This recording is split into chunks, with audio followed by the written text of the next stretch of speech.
Hey everybody, welcome to the Zevo Health Workplace Wellbeing Trends 2023. Today I have with me Sarah Keane, Health and Wellbeing Specialist, and myself, Health and Wellbeing Lead for Zevo Health. So what we're going to be covering today is 10 high-level topics and themes that we think are going to be coming up.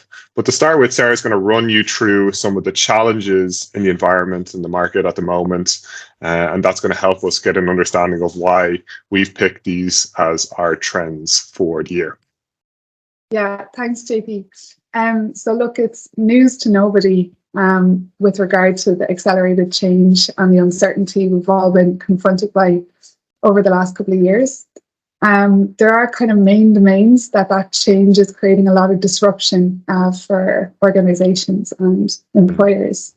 The economic uncertainty, the changing work models that have arisen, the rapidly changing face of technology with automation of workplaces, integration of automation, and now AI really coming to the forefront. We're seeing big changes across the workforce with rapid globalization, as well as the integration of Gen Z, that younger generation coming into the workplace that would have come in at a very kind of turbulent and unusual time. And then lastly, we're also, of course, seeing that demand for greater transparency regarding an organization's impact on their community, as well as all stakeholders and the environment as well. And the problems that are resulting from that, then we're seeing ongoing concerning trajectory regarding burnout among workers, high attrition. So that really, that great resignation, continuing that trend where people are leaving their jobs far more easily and readily than they ever would have in the past. Quiet quitting, so where individuals are staying present with an organisation but have lost that kind of motivation and drive. We're seeing culture values mismatch. So we have a lot of organisations that maybe have ideal values and there's disparity between their operant values and how do companies bridge that gap between what they really aspire and want to do and actually what's happening on a ground level. And then lastly, what we're seeing is that this endeavour to have a sort of generalised one-size-fits-all approach to solving some of these issues really doesn't hold up anymore. And the real strong requirement for companies to get more granular and really drill into specific issues and target their solutions accordingly. So before we launch into the top 10 trends, just for any viewers who maybe aren't familiar with our work until now, to realise where we get our information from. So we have a team of wellbeing consultants and wellbeing specialists that are engaged in academic research and continually reviewing most recent publications. Maybe in a more relevant context, we have our direct client feedback and experience. We also have an annual wellbeing survey that we launch every October. So we have insights from that to share, as well as market analytics, looking at the most common search terms and what clients are really interested in looking at, and also our on-site feedback from our affiliate network and our wellbeing specialists on site who relay their findings back to us periodically throughout the year. So an amalgamation of all these sources has informed these top 10 trends. So JP, do you want to launch into the first one? Yeah, I guess it's to no surprise that burnout's our top one here. It's the trend that builds momentum. You know, it's been building slowly in the background, 2021, 2022, 2023. Check out LinkedIn or any of your news sources this week, and you're seeing a huge amount of posts about Jacinda Ardern, the New Zealand Prime Minister, who mentioned, I know what this job takes. I know that I no longer have enough in the tank to do it justice. It's that simple. You know, we're seeing this idea of emotional exhaustion just permeate through the entire landscape, and it's going down to, and it's, you know, it's not leaving any organization untouched. So I think regardless of your organization you're in, it's something that you do need to give a little bit of resources and a bit of understanding of how it's impacting your particular company. Isn't that right, Sarah? Yeah, I think in 2023, what we're really seeing is that deeper assessment of what is the root cause of the burnout.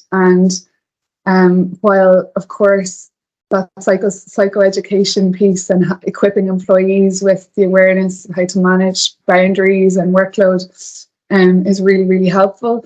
We're seeing now that companies are taking that deeper dive and really looking at systemic factors that are contributing to this burnout. So with the ISO psychosocial safety assessment that was published 2 years ago, we're just seeing employers really, as I said at the start, drill down into the core issues and begin to really look at health and wellbeing policy, formulating a more constructive and effective strategy over 3 to 5 years, and then allowing their programs to arise from that, rather than a sort of reactive approach that I think has been very prevalent in recent years. Now onto leadership skills, and I guess this is what we're looking at around embedding employee well-being as a core value in an organization, and really where the advocacy for well-being is coming from. Is it coming from the bottom up? Is it coming from the top down? Or is it permeating all the way through an organization? And it's really where we're targeting these well-being initiatives. I think more and more so that we're going to get more effective targeting if we go for leadership and management when we're looking at these new policies, these new structures, these new skill sets that we can apply to organizations. Am I right in saying that, Sarah? Definitely, we're seeing huge improvements in that area. A lot of companies are invested in upskilling their leaders, and that's reflected in our National Wellbeing Survey just last October, where we saw a lot of respondents actually felt deeply cared for by their line manager. Where there was a little bit more of a gap was that sense of care didn't necessarily translate to the organisation as a whole.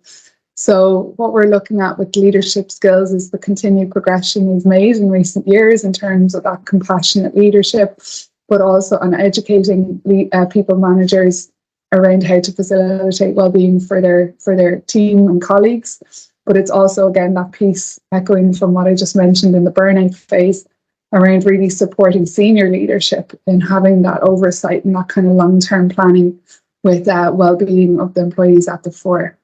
And that brings us nicely onto social connection. And this might be a little bit of a hangover from the pandemic era, but according to Microsoft's research, which polled 20,000 of their full-time employees in the globe between July and August just past, the number one motivational factor to get them back into the office was not a gym or table tennis or, free food. It was the opportunity to connect with their employees. So I think this ability to set up the work week that we can really improve engagement and social connection is going to be a huge thing and really influential towards individuals' well-being and wellness. So a trend that's really growing in popularity.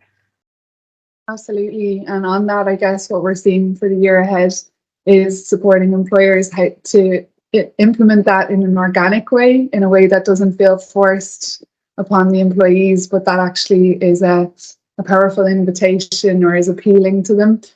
We're seeing things, again, ties into burnout. That sense of social connection can be a phenomenal buffer against that emotional and psychological exhaustion.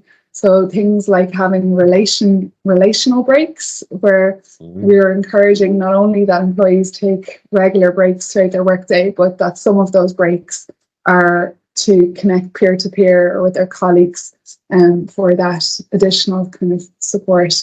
As well as other many avenues, and we see companies setting up wellbeing committees to have more events and social engagement opportunities for their colleagues.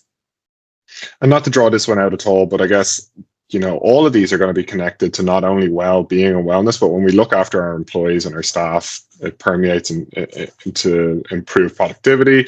And the researcher looking at some of this for Microsoft, and I quote, "When people trust each other, they take risks together." And that's helpful with innovation and creativity. So it's going to be so supportive when we're looking at these social connection pieces and everything we're talking today in terms of how the organization actually works and how productivity is going to be improved. So the next big domain that we see getting more attention in 2023 is the area of women's health. In our national wellbeing survey, it came in as number 1 in terms of the area of greatest interest for more webinars and education around, in particular, topics like menopause and fertility and first-time parents. So we really feel that the general kind of high-level approach that maybe has been adopted in this domain till now no longer cuts it. People want greater support and more specific support in this area, which is really positive to see that shift.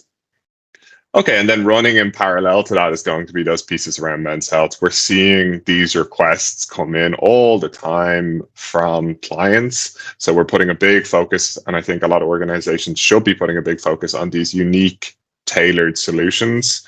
We know that male suicide rates are 3.5 times higher in Ireland compared to the females.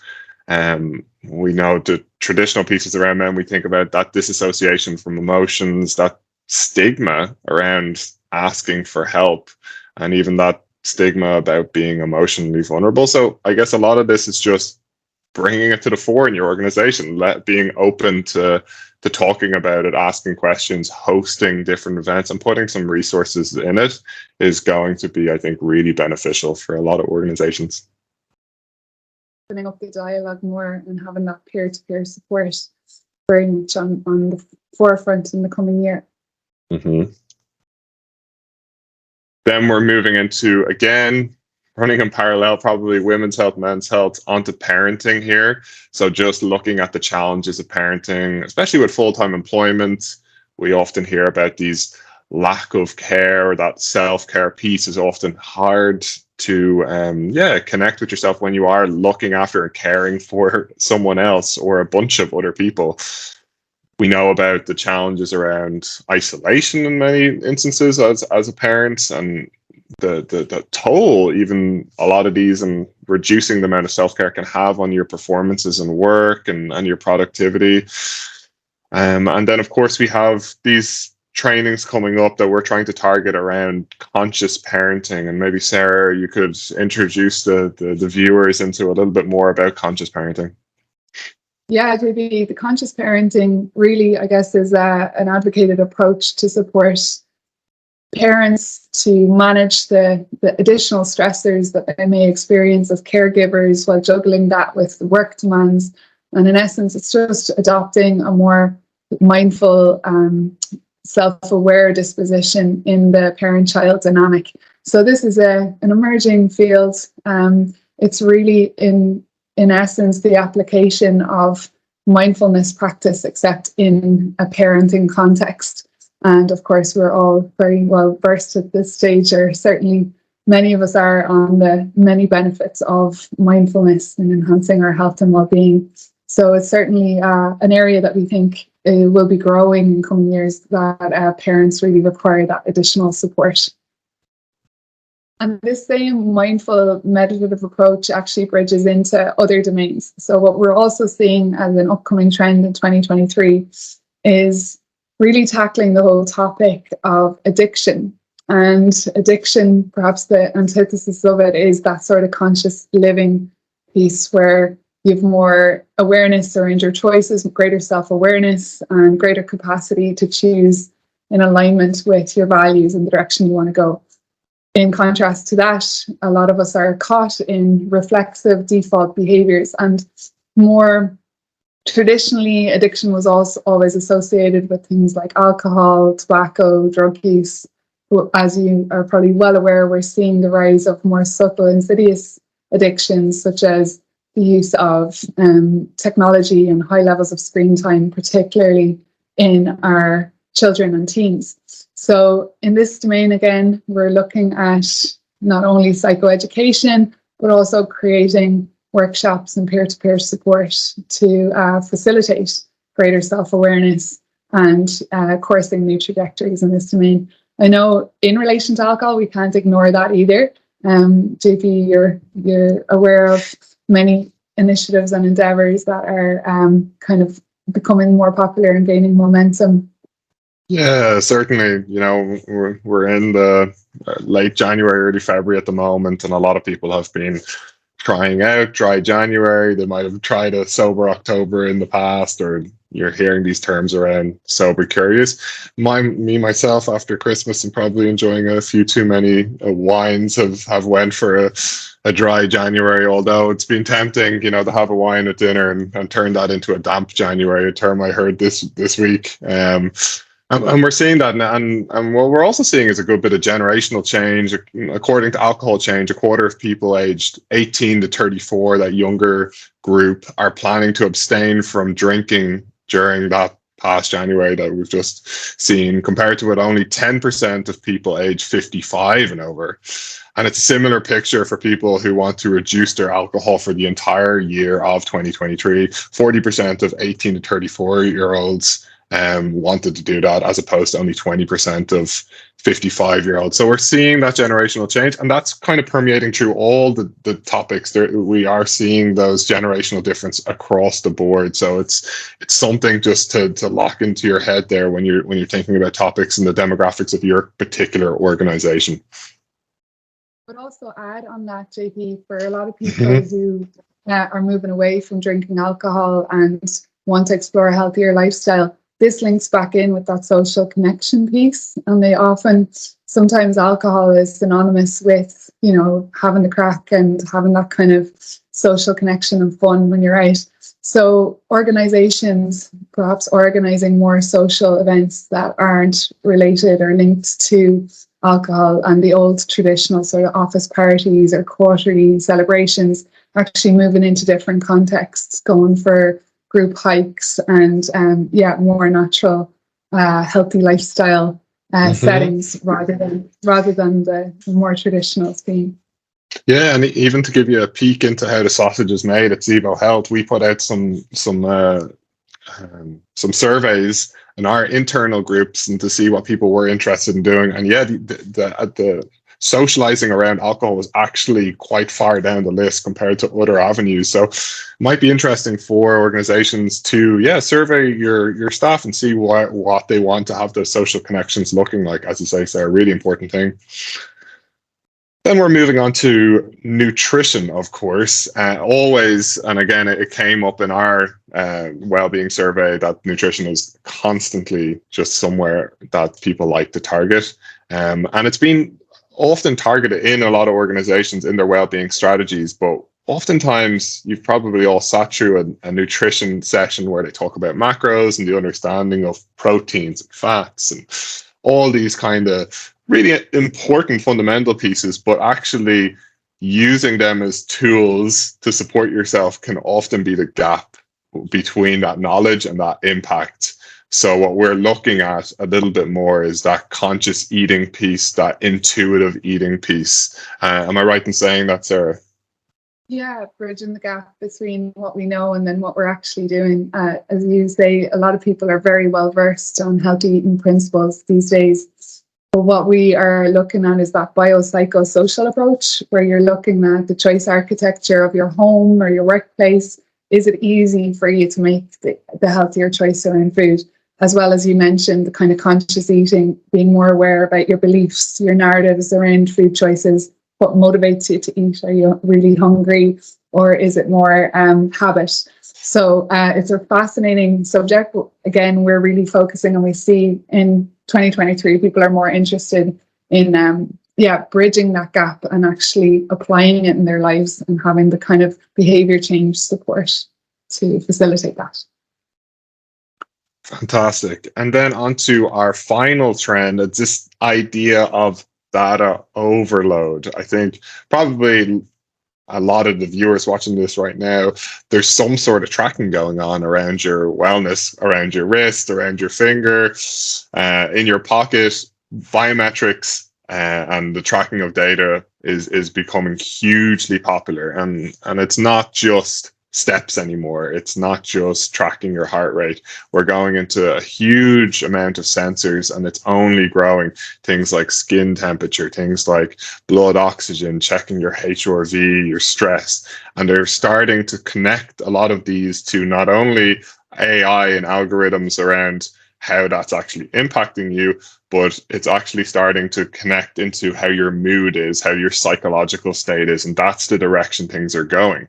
But I guess all of this sounds great, but there is probably a other half to this story, isn't there, Sarah?